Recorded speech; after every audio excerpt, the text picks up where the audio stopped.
उर्मिला जी, राधे राधे महाराज जी।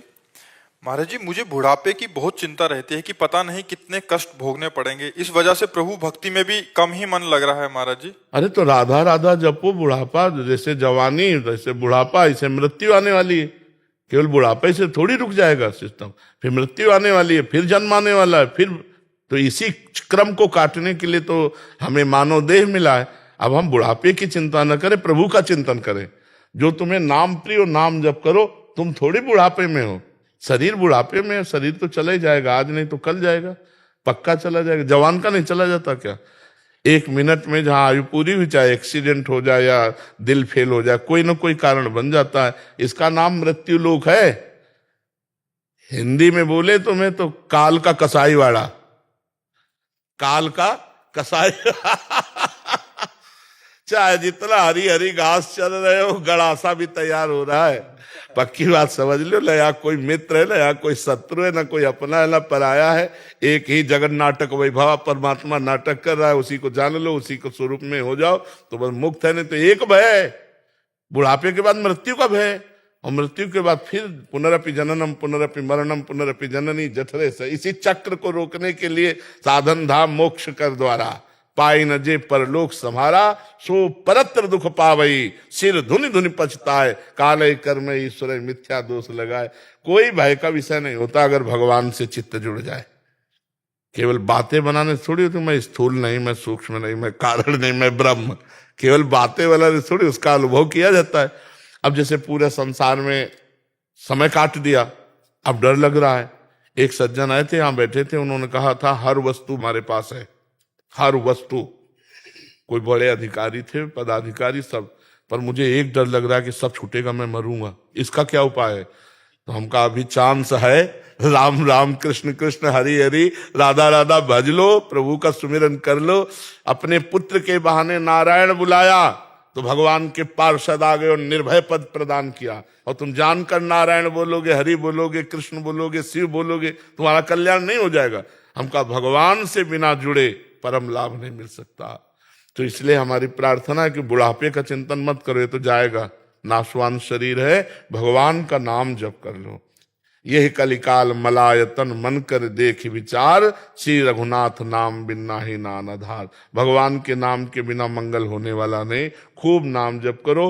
हाँ, उनके अनंत नाम है, जो नाम तुम्हें प्रिय हो या गुरुदेव ने दिया हो, वो खूब नाम जप करो। समझ रहे हो भैया?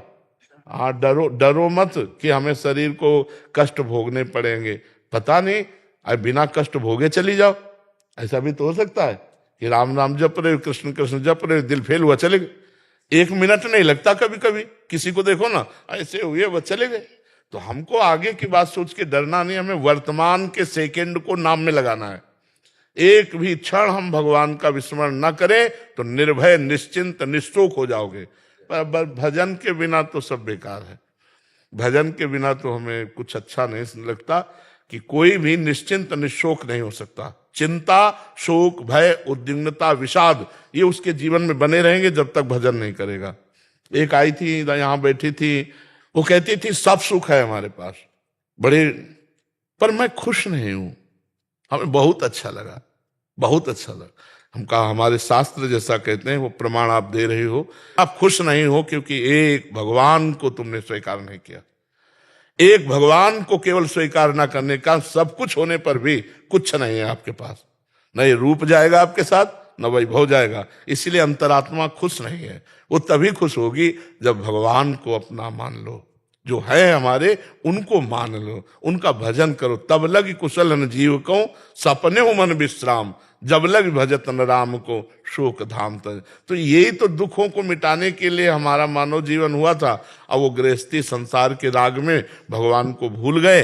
अब जब आगे भय दिखाई दे रहा है तो हमें चिंता लग रही। महात्मा बुद्ध जी को वैराग्य इसी बातों से तो हुआ था कि इतना कष्ट होता है माँ को बालक जन्म होने में, फिर इतनी वृद्धावस्था में कष्ट, फिर ये मृत्यु सही, तो इससे बचा कैसे जाए। सब छोड़ करके इहासने सुष्यत में शरीरम, मतलब इसी आसन पर शरीर सूख जाए, हड्डियां टूट जाए, मांस गलित हो जाए, लेकिन जब तक ब्रह्मबोध नहीं होगा तब तक मैं आसन से नहीं उठूंगा। उसे बोध वृक्ष कहते हैं, जहां महात्मा बुद्ध ने हट करके और भगवान का अनुभव किया, ब्रह्म का। यद्यपि वो ब्रह्म स्वरूप ही है, हमारे शास्त्रों में तो भगवान का अवतार कहा गया है, महात्मा बुद्ध जी को अवतार कहा गया, इसके बाद ही कल की अवतार की चर्चा आती है। तो इसलिए खूब नाम जप करो, भगवत चिंतन करो, ये मत डरो कि मरना है, शरीर छूटना है, बुढ़ापा है, कष्ट है। ये स्वप्न है, जो सपने सिर काटे कोई, बिन जागे दुख दूर न होई। भजन करके जग जाओ विवेक के द्वारा, ज्ञान के द्वारा, कुछ नहीं है। जैसे पुरानी पोशाक उतारने में कोई तकलीफ नहीं होती जिसके पास नई पोशाक की व्यवस्था होती है। तो यदि हम भगवान की प्राप्ति की योग्यता प्राप्त कर लिए तो फिर इस शरीर से कोई संबंध नहीं रह जाता। जैसे सांप को अपनी पुरानी केचुल पर कोई प्रियता नहीं होती, ऐसे भगवत प्राप्त महात्मा, चाहे स्त्री हो चाहे पुरुष, उसको शरीर प्रियता नहीं होती। शरीर के दुख सुख आते हैं, अब जैसे पिटाई हो या कष्ट हो, ऐसे होगा, पर उसको इस बात की व्यथा नहीं होगी। इसका भोग है, भोग रहा है, हमें डरना नहीं। भगवान का अगर आश्रय लियो तो कोई ना कोई रूप रख के, अगर कोई बुढ़ापे में तुम्हारे पास नहीं तो भगवान आ जाएंगे। माधवदास बाबा जगन्नाथपुरी में वो संग्रहणी रोग हुआ, बार बार शौच, तो मूर्छित हो गए। बहुत सी शौच होने पर फिर शरीर की सामर्थ्य नहीं रहती, तो आंख खोल के देखा तो सुगंध, मल में तो दुर्गंध आनी चाहिए, और देखा कि एक नौ किशोर पीतांबर बांधे हुए समुद्र से लंगोटी धोकर के ऐसे फैला रहे। तो पीठ दिखाई दी, तो उनका लाला कौन हो आप? तो जो मुड़े तो देखा, अरे प्रभु। तो कहा प्रभु आप, और वो भी मल भरी लंगोटी धो रहे। तो उनका बाबा तुम्हारा और कोई है क्या? बोले प्रभु आपके सिवा। तो बोले जिनका कोई नहीं होता उनकी हम ही स्वयं सेवा। भगवान के अनंत पार्षद हैं, लेकिन स्वयं भगवान अपने भक्तों की सेवा की। विचार करो, जहां अर्जुन की पादुकाएं हैं वहां भगवान बैठे। रथी की पादुका के पास सारथी का स्थान होता है, और हैं कौन? ध्येयम सदा परिभवग्नम अभीष्ट दोहम तीर्थास्पदम से वीरंचनतम शरण्य। तो इसलिए हमें लगता है कि भजन किया जाए तो समस्त शोकों का नाश हो जाएगा, समस्त भयों का नाश हो जाएगा, एक आनंद रहेगा।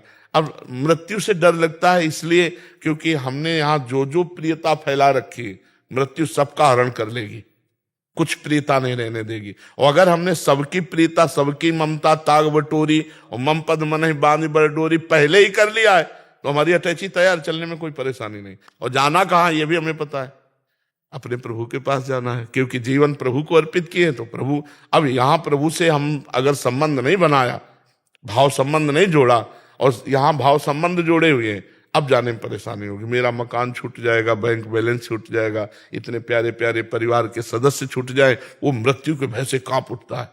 और जिसने अपना प्यार प्रभु को समर्पित किया है, तो भाई यहाँ काम के लिए भेजे गए थे सरकारी आदमी, हम तो सरकारी आदमी, हम तो श्री भगवान के हैं, भेजे गए थे, अपना काम किया, चल दिया, कोई भय नहीं रहता। जैसे ऐसा कोई भय थोड़ी है कि मृत्यु हो जाएगी, किडनी फेल है, अब बड़ा कुछ नहीं। इसका तो जब चर्चा में लाते हैं तो चिंतन होता नहीं, इसका चिंतन भी नहीं होता। पीड़ा हो रही, एक अभ्यास बन गया, पीड़ा का एक अभ्यास बन गया है। पीड़ा बहुत कृपा से मिलती है, पीड़ा से डर लगता होगा, और हम बलिहारी मानते हैं जो भगवान ने हमको पीड़ा दी, क्योंकि ये पीड़ा हर समय भगवान की याद में रखती है, प्रमाद नहीं होने देती, भोगों की तरफ आकर्षण नहीं होने देते। ये मरना है, किडनी फेल है, राधा राधा राधा राधा, हर समय प्रभु में। जैसे एक गार्ड खड़ा हो ना, सावधान, तो हमको ये सावधान राधा राधा जाना है। कौन सा मिनट आखिरी हो, तो हमें लगता है कि अगर हमारे सामने विपत्तियां दुख हैं तो भगवान की प्राप्ति सहज है, और संपत्तियां और सुख है तो थोड़ा कठिन है। तो हमें डरना दुख से नहीं है, हमें डरना सुख से है, कहीं फंस न जाए। दुख में कोई फंसता है क्या? विपत्ति में कोई फंसता थोड़ी है। विपत्ति में तो भगवान की तरफ, विपत्ति प्रिय होती है क्या? प्रिय तो सुख और संपत्ति होती है, और प्रियता ही भगवत प्राप्ति में बाधक है। तो इसलिए कुंती जी ने मांगा था ना, कदम कदम पे विपत्ति हमें प्राप्त हो। तो इसलिए आप डरो मत मैया, भगवान है ना, खूब नाम जप करो, भगवान का आश्रय रखो जी।